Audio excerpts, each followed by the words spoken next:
The chamber smelled of incense and despair. 300 delegates from 61 species sat in the grand conclave of Velharith, and not one of them spoke.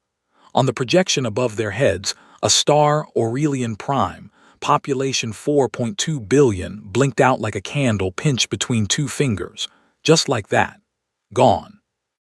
Ambassador Sireth of the Velkari stood at the central podium, his four arms clasped tightly against his torso, a gesture his species reserved for moments of genuine terror. He was 312 years old. He had survived the collapse of the Trathian Rings, the Gret Plague, 2 civil wars. He had never once prayed to anything. He was praying now. The Vreth have consumed 11 systems in 42 planetary cycles, he said, his voice barely above a whisper. The chamber's acoustics carried it perfectly, which made it worse somehow. The Aurelian Defense Fleet, 2,000 warships, the finest in the sector, was destroyed in under 8 minutes. Our psychic suppressors do nothing. Our weapons pass through them. Every species that has engaged them directly, he stopped, swallowed, has ceased to exist. The Vreth, ancient things, beings of pure consuming energy that had slept in the space between dimensions for longer than most civilizations had kept written history. Something had cracked the seal. Something had let them through. And now they were feeding, and they would not stop, and nothing in the known galaxy had the means to fight them. Nothing except, perhaps, one species no one had thought worth watching. Delegate Mur of the Korathi spoke first, her crystalline voice thin with reluctance. You cannot seriously be proposing the humans. I am, Sireth said. They have barely left their own solar system. They have no psychic ability. Their technology is primitive by any standard we. They have something else, Sireth interrupted. He pulled up a secondary file on the projection, a record, dense, blood-soaked, thousands of years long. Our intelligence division spent 6 months compiling this. It is a history of human warfare, internal warfare, wars they fought against each other. He paused to let that settle. In roughly 4,000 years, they have engaged in over 14,000 distinct military conflicts. They developed weapons capable of ending all life on their planet and nearly used them twice. They invented biological agents, psychological weapons, systematic torture, not against alien invaders, but against themselves. His eyes swept the chamber. I am not recommending them because they are noble. I am recommending them because they are the only species in this galaxy that has spent its entire evolutionary history specifically training to kill things that do not want to die. Silence. Then Delegate Mur very quietly, and they agreed to come. Sireth looked down at the response file on his data pad. It had arrived 17 minutes after the conclave's distress signal reached Earth. Not a diplomatic reply, not a committee decision, just a file, clean, efficient.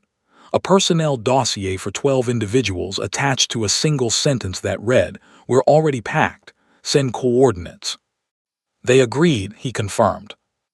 No one in the chamber slept that night. Some spent the hours studying the human history file, growing progressively more disturbed. Others watched the edge of the Vreth advance on the star maps, calculating how long before it reached the core worlds. A few delegates quietly made arrangements, messages to families, last recordings, the small dignities of people who were not certain they would survive the month.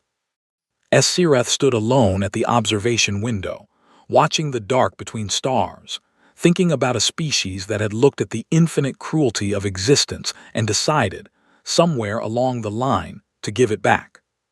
The human transport would arrive in 11 hours. He found himself wondering, for the first time, whether what was coming to help them might be nearly as frightening as what they were up against. He decided he didn't want to know the answer yet. The docking bay of Station Theta had been prepared meticulously. Honor guard of 12 Velkari soldiers in ceremonial armor, a formal welcome delegation, banners of alliance. Sireth himself, wearing his full diplomatic regalia, standing at the base of the ramp. The ship's doors opened with a hydraulic hiss.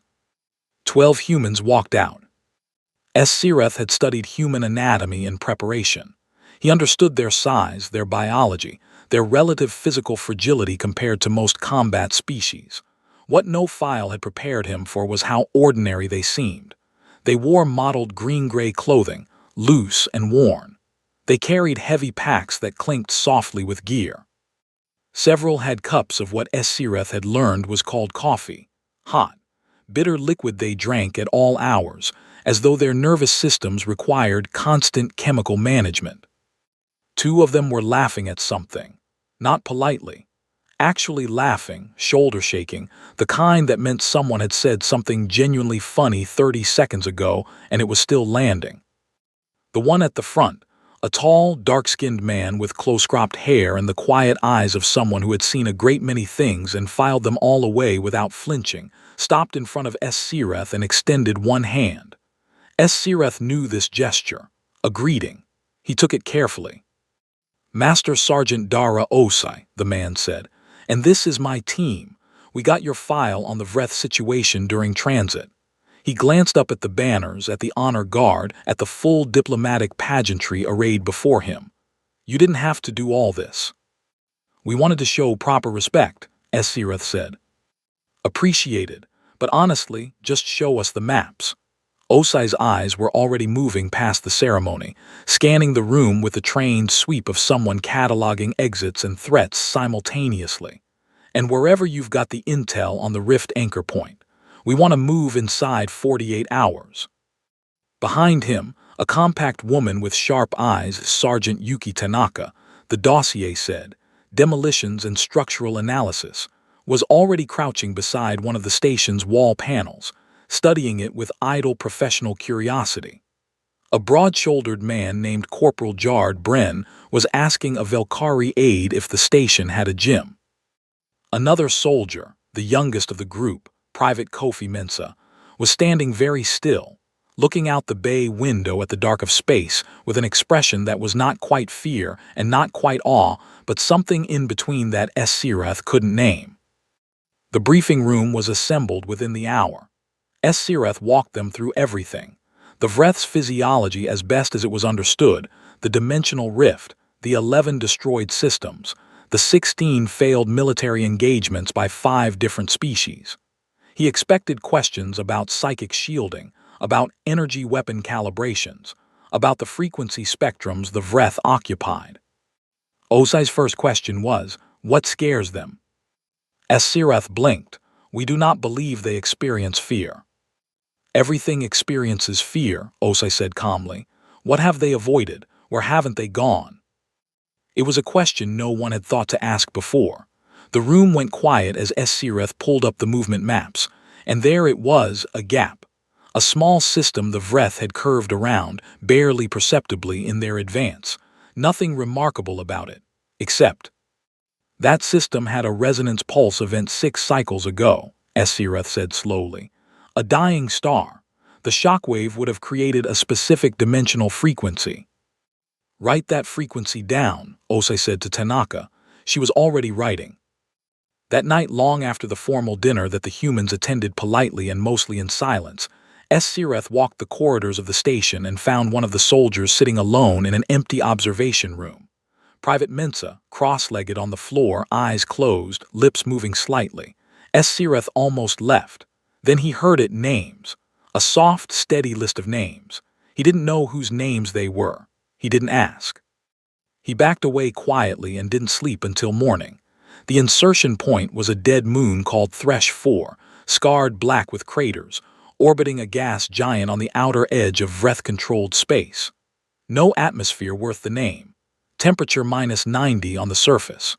The team moved across it in single file, breath fogging inside their helmet visors, and nobody spoke. SCI-FI had insisted on accompanying them. Os had not argued, which SCI-FI understood later was because Os had wanted a witness. Not for glory, for record. If something worked, the conclave needed to know exactly what and how. The Vreth scout found them 40 minutes after landing. SCI-FI felt it before he saw it, a pressure behind his eyes, a cold certainty that something nearby wanted to consume him, body and mind and memory together.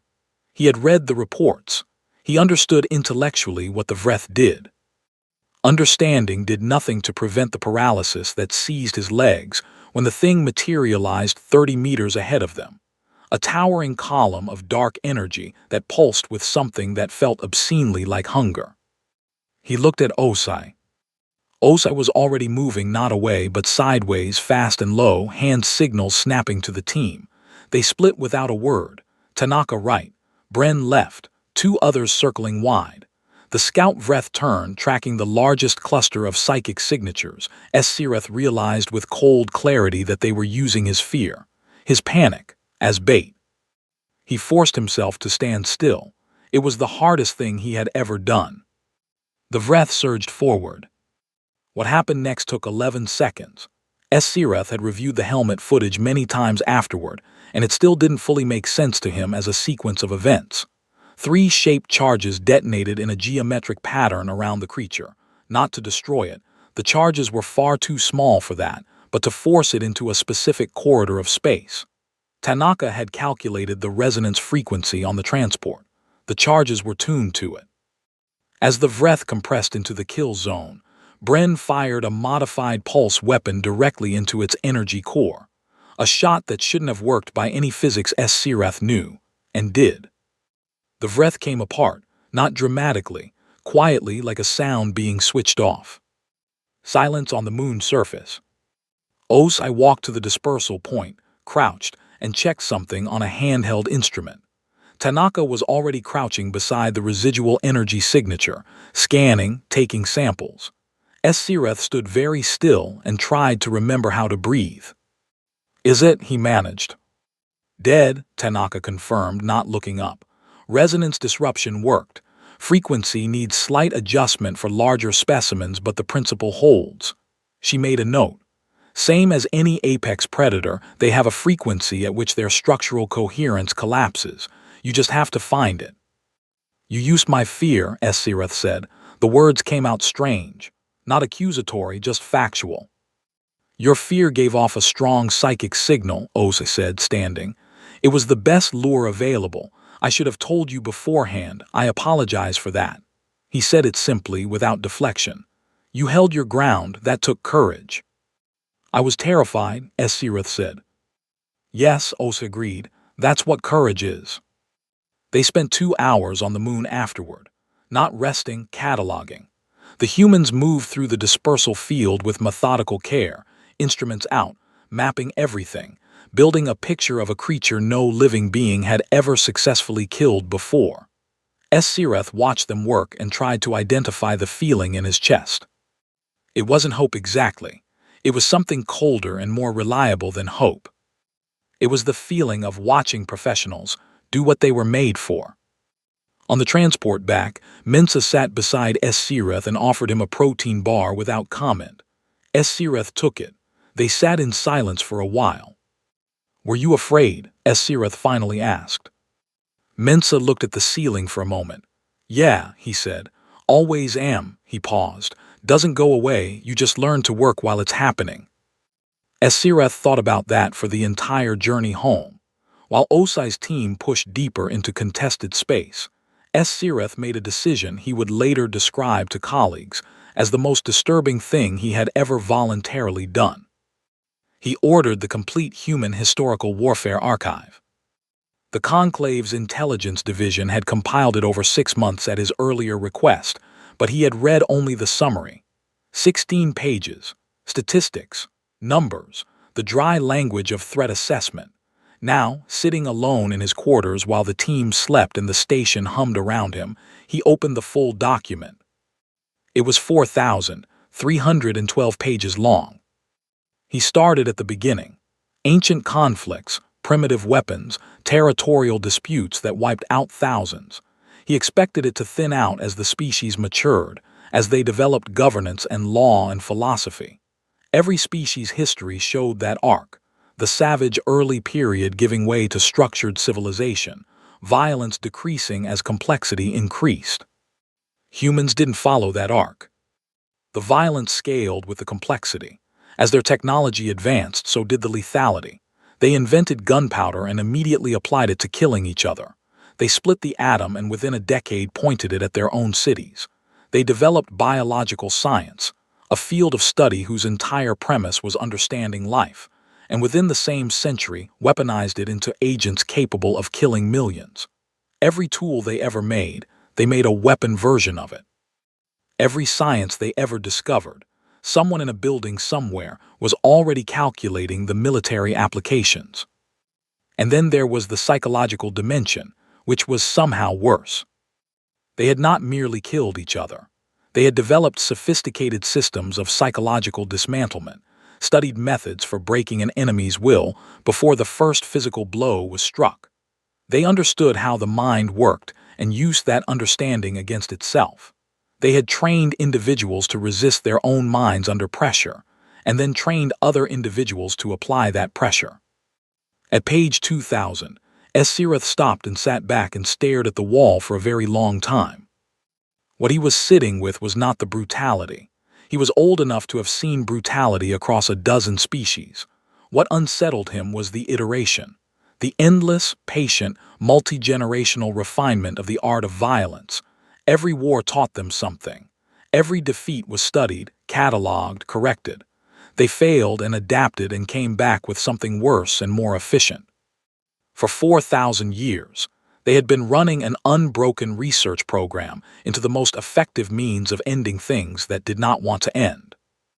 And the 12 people currently sleeping aboard Station Theta were the latest output of that program. He read the individual dossiers again with new eyes. HFY, Master Sergeant, 22 years in service, 4 major engagements, 3 commendations, and a psychological evaluation that noted he processed traumatic events through mission-focused compartmentalization with no observed long-term degradation in function. Whatever that meant, SCI-FI thought, it sounded like a description of a machine that refused to break. Tanaka, Explosives and Structural Analysis, had published 3 academic papers on energy wave propagation in her spare time. Her service record included a note that she had once continued a mission for 6 hours with an untreated fracture in her right arm, because stopping would have compromised the objective. Mensa, the youngest, had joined at 18. His file noted a standardized psychological resilience score in the 98th percentile. SCI-FI didn't fully understand what percentile meant in human statistical systems, but he grasped the implication. He set down the datapad. A message pinged from the forward team. Osai's voice, flat and businesslike. We've located the rift anchor point. It's guarded by what the energy readings suggest is a primary Vreth entity significantly larger than anything previously recorded. We're going in tomorrow. Thought you should know. SCI-FI looked at the 4,000-page document on his screen, then at the message, then back at the document. He thought about the Vreth Elder, 4,000 years old, a being that had consumed civilizations, a creature that had never, not once, faced something it could not simply consume. Then he thought about 12 humans in worn boots drinking coffee. For the first time since Aurelian Prime blinked out, he felt something that was not despair. He wasn't sure yet what to call it. The rift anchor existed in a dimensional fold between 2 dead star systems, a place where space itself had been physically torn, not metaphorically, not by any normal physics, but literally peeled back like skin from muscle, raw and leaking wrongness into the surrounding vacuum. From 300 kilometers out, it looked like a bruise on reality. Up close, it looked like a mouth. The Elder was inside it. SCI-FI felt it from the transport the moment they crossed within 100 kilometers. Every cell in his body told him to turn around. Not fear exactly, something more fundamental than fear. The deep biological instruction buried in every living thing that says, this is a predator. This is something that kills and cannot be reasoned with. The Elder's presence was a psychic pressure that bypassed conscious thought entirely and went straight to instinct. He watched the humans from the transport's feed. They were running pre-mission checks, calibrating weapons, tapping things. Bren was adjusting something on his shoulder rig with a small tool and the expression of a man fixing a leaky faucet. Tanaka had her head down over a data pad, lips moving silently over calculations. Os sat with his eyes closed, not sleeping. SCI-FI had learned to tell the difference. In the particular stillness the sergeant moved into before action, like a blade being held edge outward. The team inserted through a secondary fold point. The elder became aware of them immediately. What happened to the first two soldiers, Corporals Nkemdi and Park, Esireth watched on the helmet feeds and would never fully describe to anyone afterward. The elder didn't move. It reached psychically with a force like a star collapsing, and the two soldiers simply went down. Not dead. Their vitals remained barely, but they were gone inside themselves, pulled under by a weight no human mind was built to resist. The team stopped moving. The elder, if it could be said to feel anything, seemed to feel amusement. Its energy column pulsed with something that all the xenopsychologists later agreed had the frequency signature of contempt. It had done this to gods, to psychic titans that dwarfed these small creatures in every measurable way. This was not a fight. It was a meal experiencing a brief inconvenience. Osai opened his eyes. 3 more soldiers went to their knees as the psychic pressure spiked, a physical force. Esireth's instruments showed, equivalent to multiple G-forces pressing from the inside out. Tanaka stayed upright but was clearly fighting for it, every muscle in her jaw locked. Mensa, on his knees, had both hands pressed flat on the floor and was breathing in a specific counted rhythm that Esireth would later learn was a technique developed to maintain function during extreme stress. Osai stood up. He had gone down briefly. The helmet feed showed 2 seconds on one knee.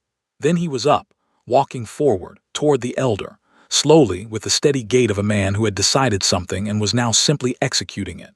Blood from a ruptured blood vessel ran from his left ear. His biometrics showed a heart rate of 94, elevated but not the desperate spike of panic.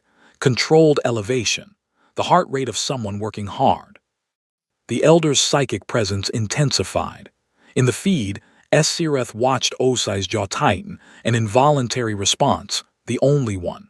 Then the sergeant stopped, looked up at the towering column of consuming dark energy and said, very calmly, "We've had worse." The elder was silent, and then Esireth's instruments flagged it before he consciously registered it. The psychic pressure changed frequency. Not increased, changed. Something in the elder's output shifted in a way that the conclave's xenopsychologists, when they reviewed the data, would spend 6 months arguing about before finally agreeing on a term.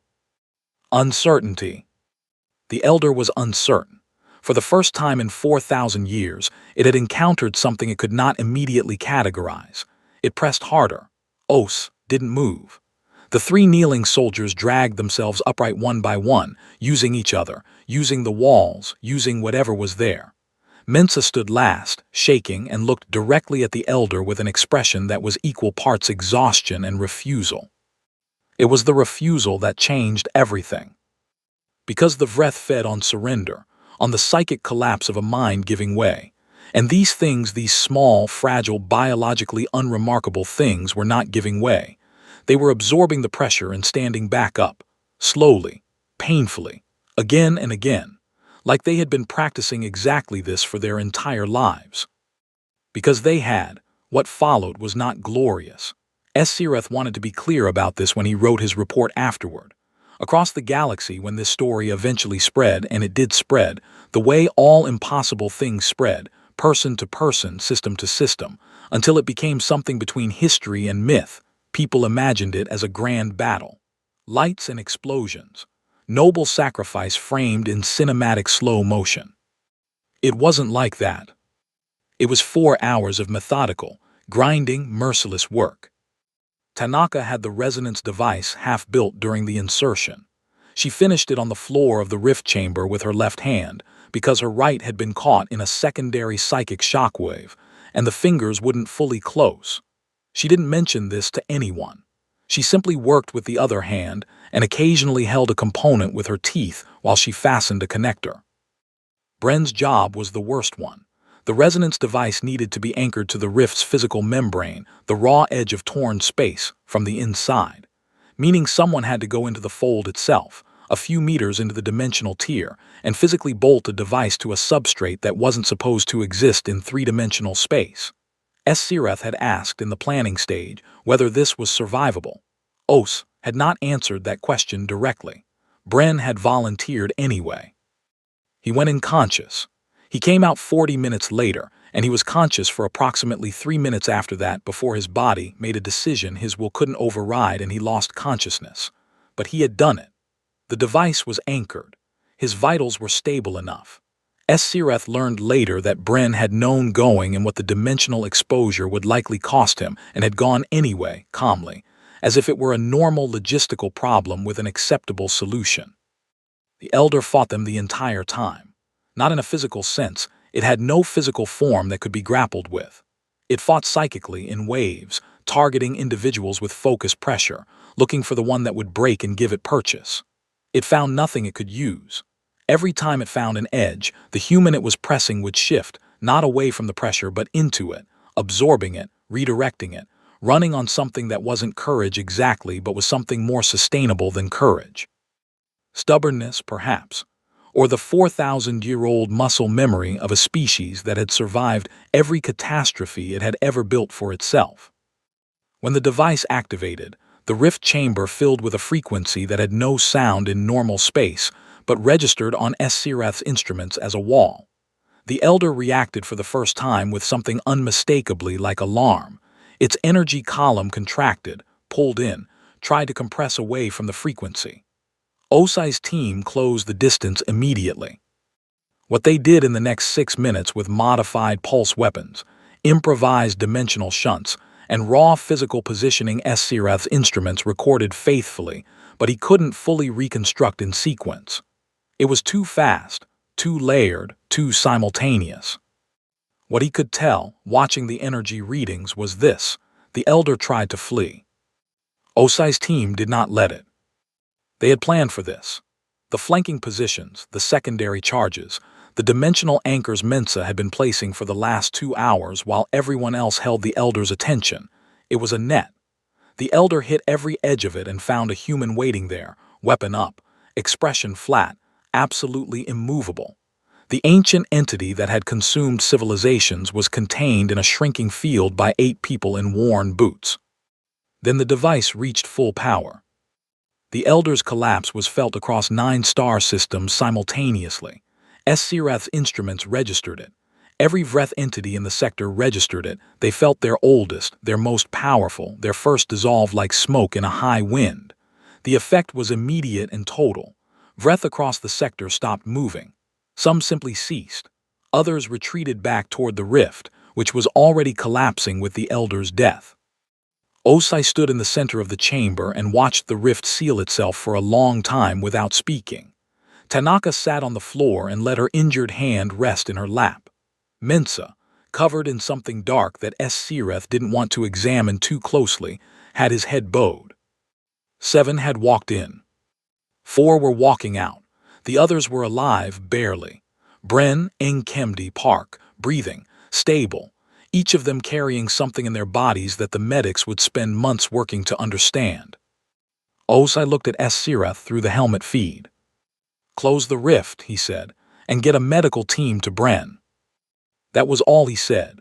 No triumph, no speech, no moment held for the cameras that weren't there, just the next task on the list. The Galactic Conclave convened an emergency session 14 hours after the rift collapsed. 300 delegates from 61 species, the same assembly that had sat in terrified silence watching Aurelian Prime die.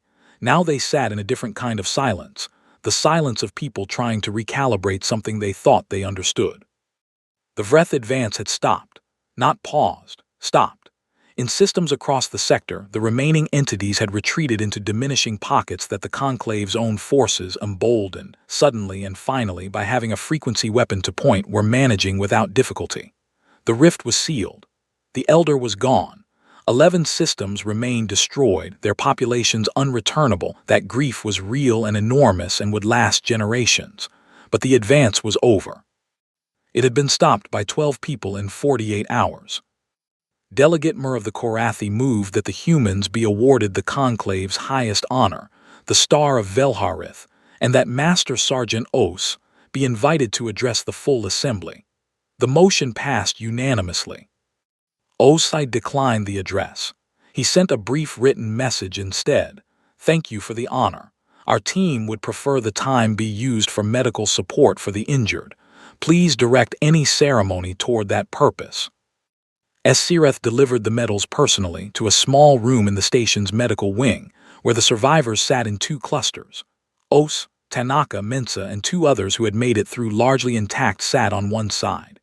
Bren was in a medical unit stable, the doctors said, with careful qualifications, alongside Nkemdi and Park, who were conscious and improving.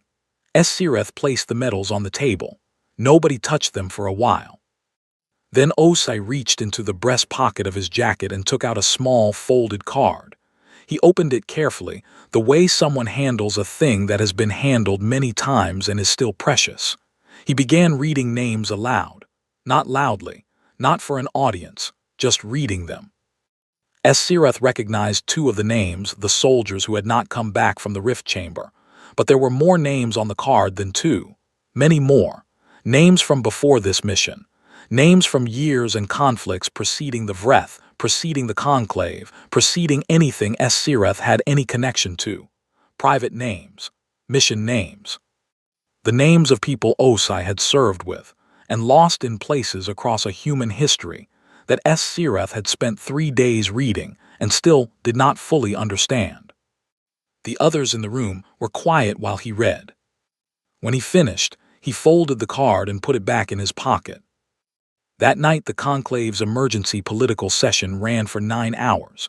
Representatives argued fiercely and honestly about what to do with humanity now. Some called for full integration, bring them in, give them full Conclave membership, let them into the shared defense structure. Others argued for caution. One delegate, a quiet elder from a species called the Vethsari, whose entire civilization was built on philosophies of pacifism, stood at the podium for a long time before speaking. "We are grateful," she said at last, profoundly, without question, a pause, "but I need to ask the thing I think we are all avoiding." She looked around the chamber. The Vreth were ancient, powerful beyond our ability to contest. They fed on psychic energy across dimensions. They were, by every measure we possess, one of the most formidable entities in the known galaxy. Another pause. These humans stopped them in 2 days. Her voice was very careful. "My question for this body is this. If they can do that to the Vreth, what, in their own history, did they do to each other?" The chamber was silent for a very long time. SCI-FI, sitting in the observer gallery, looked down at his data pad. The 4,000-page archive. He thought about not answering. Then he thought about Osai reading names from a folded card, quietly, for no one but himself, and the people who understood what the names meant. He set the pad face down on his knee. "Everything," he said softly, to no one in particular. "They did everything to each other." He paused. "And then they came here anyway. 3 years later, SCI-FI took a sabbatical. He had earned it. The Vreth containment accords had taken 14 months to negotiate. The political aftermath of the Rift battle was complex, long, and often exhausting. Humanity had been offered full Conclave membership and accepted it with a brevity that the diplomatic corps found faintly rude. Their representative at the signing ceremony shook hands with everyone, signed the documents, and asked where the cafeteria was. The Conclave had spent 6 months preparing a speech for the occasion. The human simply said, "Glad to be part of it, let's get to work." In the years that followed, human special forces teams became something between an institution and a legend. They didn't replace the Conclave's other military capabilities. They supplemented them, specifically and precisely, called in for the situations that other species couldn't handle and didn't fully understand. There were never very many of them at once. They didn't need to be many. The galaxy had learned something about what a small number of prepared humans could accomplish when given a clear objective and enough coffee. No one invaded human space. This was not an explicit treaty obligation. It was simply that after the footage of the Rift battle circulated, not officially released but leaked, quietly, in the way important things leak, no species with military ambitions in that direction felt that the return on investment was compelling. The humans went about their expansion with the calm, unhurried confidence of a species that had made its point and didn't need to keep making it. SCI-FI's sabbatical destination was Earth. He had earned it, he felt, having never actually visited the planet behind the species that had changed everything. He landed in a small agricultural region in what the humans called West Africa, Ghana, specifically, a country with deep red soil and enormous trees, and more colors of green than SCI-FI species had words for. The farm he was looking for was at the end of an unpaved road that wound through fields of maize and something that smelled extraordinary. Dara Osai was in the garden when SCI-FI arrived. He was older, not greatly. 3 years is not long for most species, and humans seemed to carry age well when they were out of combat, and wearing clothes that were practical and stained at the knees and had nothing to do with military service. He looked up, saw SCI-FI, and smiled with a genuineness that the diplomat in SCI-FI noted was rare even among diplomatic professionals. "I was wondering if you'd come," Osai said. He had a cup in his hand. Of course he had a cup. They sat on a low wooden structure outside the farmhouse while the sun moved. They talked about the conclave's politics, about the Vethsari delegates' continued philosophical objections to humanity's membership, about Bren's recovery, slow but steady, the doctors now cautiously optimistic, and about the farm, which Os had inherited from his grandmother and was working back into production with a patience that seemed at odds with everything SCI-FI had watched him do under pressure. Finally, SCI-FI asked the thing he had come to ask. "Will humanity always be like this?" He tried to find more precise words and couldn't. "The way you are, what you're capable of, what you're willing to do, will that always be part of what you are?" Osai was quiet for a while. He looked out across the fields, and SCI-FI noticed the same quality in his eyes that Mensa had once described, the acknowledgement of fear and the decision to proceed regardless. Not the absence of something, the presence of something chosen. "We're working on it," he said finally. It was not the answer SCI-FI had expected. He turned it over on the long transit home, parsing its layers. Not, "We're trying to stay this way." Not, "We're trying to become different." Working on it, both things simultaneously, the violence and the healing, the capacity and the cost, the 4,000-page history and the names on the folded card. A species that had burned itself to the ground a dozen times and kept building something from the ash. He was still thinking about it 11 months later when the deep-range sensors on the galactic rim registered a new rift signature, larger than the first, much larger. The conclave's emergency alert system went live across 61 species. The debate in the chamber lasted exactly 4 minutes before Delegate Mer moved the only motion that made sense. The message to Earth was 3 words. "We need you." The response came back in under a minute. No deliberation, no committees, just a manifest of names, a departure time, and a postscript that SCI-FI read twice before he understood it was not a threat but a statement of simple and absolute fact. "Already on our way."